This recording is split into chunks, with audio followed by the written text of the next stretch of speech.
Assalamualaikum warahmatullahi wabarakatuh. Perkenalkan, nama saya Indra Saputra dari Program Studi Teknik Lingkungan dengan NIM F1G321055. Di sini saya akan menjelaskan beberapa materi yang terkait dengan kalkulus. Yang pertama adalah periode-periode zaman perkembangan kalkulus.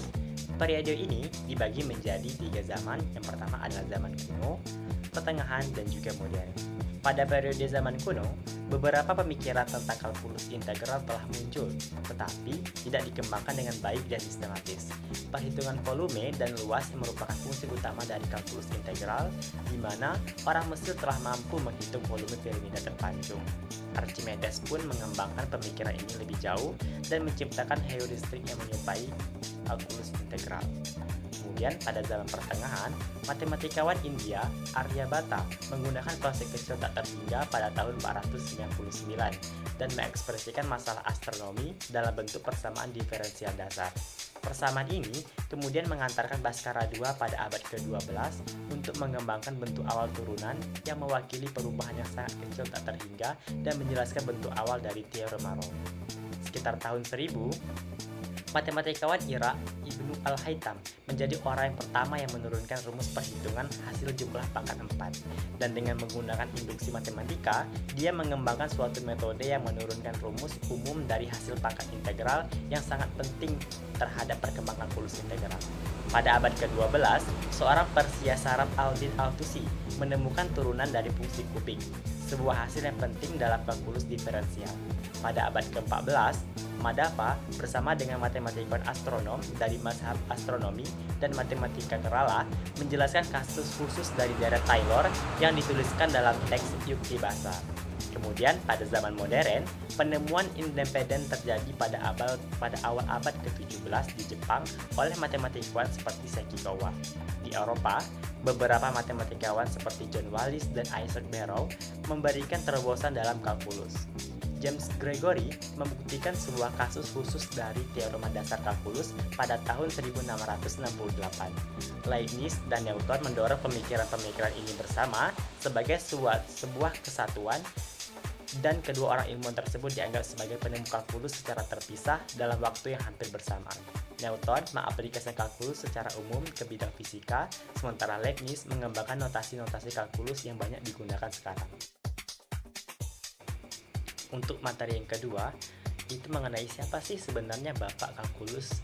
Nah, sedikit cerita, pada saat itu ketika Newton dan Leibniz mempublikasikan hasil temuan mereka untuk pertama kali, timbullah kontroversi di antara matematikawan tentang mana sih yang lebih pantas untuk menerima penghargaan terhadap kerja mereka.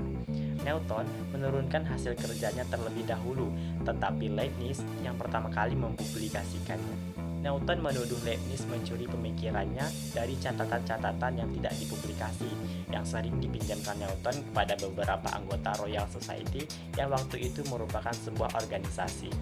Kontroversi tersebut terus berlanjut sampai pada akhirnya Leibniz meninggal dunia. Pada hari pemakaman Leibniz, tidak begitu banyak matematikawan yang datang, itu karena Leibniz pada waktu itu tidak terlalu disukai karena kontroversinya dengan Newton. Di tahun-tahun berikutnya, dilakukanlah pemeriksaan secara terperinci yang hasilnya menunjukkan bahwa keduanya bekerja secara terpisah, dengan Leibniz memulai dari integral dan Newton dari turunan. Sekarang, baik Newton, dan Leibniz diberikan penghargaan dalam mengembangkan kalkulus secara terpisah. Selanjutnya pada materi ketiga, yaitu tentang mengenai terdapat pada bidang pekerjaan apa saja sih kalkulus itu. Kalkulus itu sangat mempengaruhi kehidupan kita sehari-hari, dan kita tidak mengetahuinya. Kalkulus merupakan batu fondasi yang memunculkan banyak hal luar biasa yang kita miliki saat ini. Pada bidang musik, MP3 misalnya, dengan bantuan kalkulus tingkat lanjut, kita dapat mengubah suara menjadi informasi digital, memungkinkan kita menggunakan musik seperti yang kita lakukan saat ini. Pada biologi, kalkulus menggunakan untuk menghitung pertumbuhan bakteri ketika variabel yang memengaruhi pertumbuhannya diubah. Pada bidang keteknikan, kalkulus dapat digunakan untuk menghitung panjang kabel yang tepat yang digunakan untuk menghubungkan dua substasiun yang berjauhan satu sama lain, atau dalam konstruksi jembatan yang digunakan untuk mengetahui kekuatan tarik kabel dan mempelajari efek kinematika benda kaku. Pada geologi, ahli geologi menggunakan kalkulus untuk memprediksi terjadinya gempa bumi, angin topan, dan bencana alam lainnya. Hal ini memungkinkan mereka untuk memberikan peringatan dini untuk membantu menyelamatkan nyawa manusia.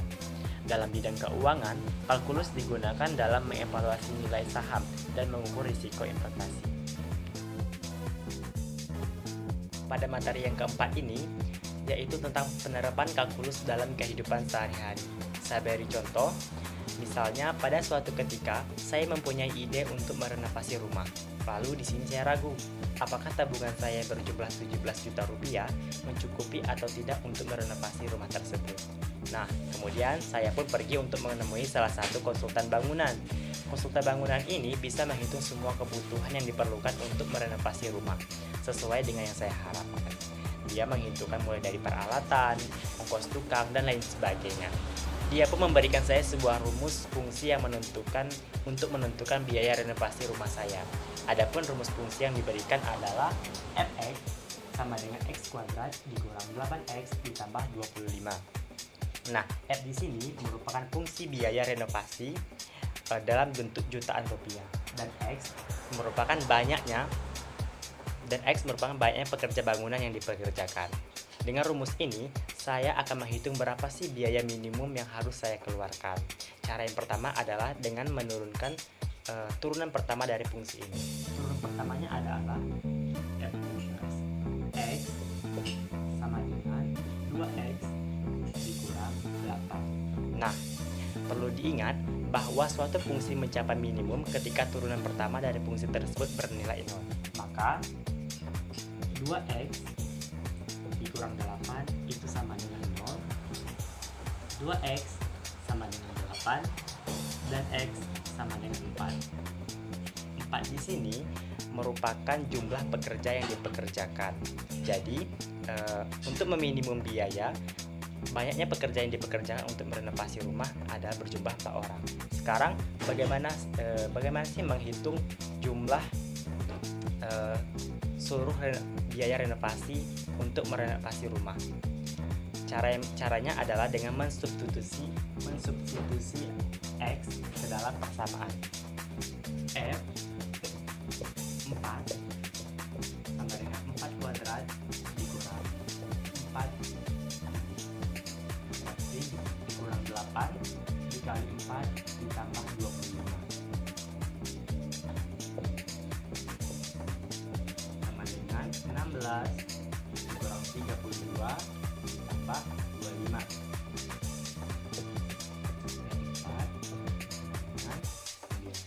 Jadi total minimum biaya yang digunakan untuk merenovasi rumah saya adalah 9 juta rupiah dengan jumlah pekerja yang dikerjakan adalah 4 orang. Untuk materi yang terakhir yaitu mengenai peranan kalkulus dalam teknik lingkungan. Mungkin banyak mahasiswa yang bertanya-tanya, kenapa sih kita harus belajar kalkulus? Itu sama saja seperti kita belajar berjalan sebelum berlari. Belajar tentang kalkulus adalah langkah kecil untuk memahami matematika dan sains modern yang berkembang pesat di peradaban saat ini. Kalkulus sendiri merupakan bagian dari pelajaran matematika seperti persamaan diferensial, kuadrat, linier, integral, logaritma, dan sebagainya. Kalkulus adalah suatu alat dalam mengikuti berbagai macam mata kuliah selanjutnya. Oleh karena itu, berbagai mata kuliah yang ada di teknik lingkungan, terutama yang hitungan seperti kimia dan fisika, tidak dapat terlepas dengan penggunaan turunan dan integral. Untuk itulah mengapa mata kuliah kalkulus sangat berperan dan berpengaruh dalam prodi teknik lingkungan. Itu saja yang dapat saya sampaikan mengenai materi kalkulus. Saya mohon maaf apabila ada salah. Sekian, terima kasih. Wassalamualaikum warahmatullahi wabarakatuh.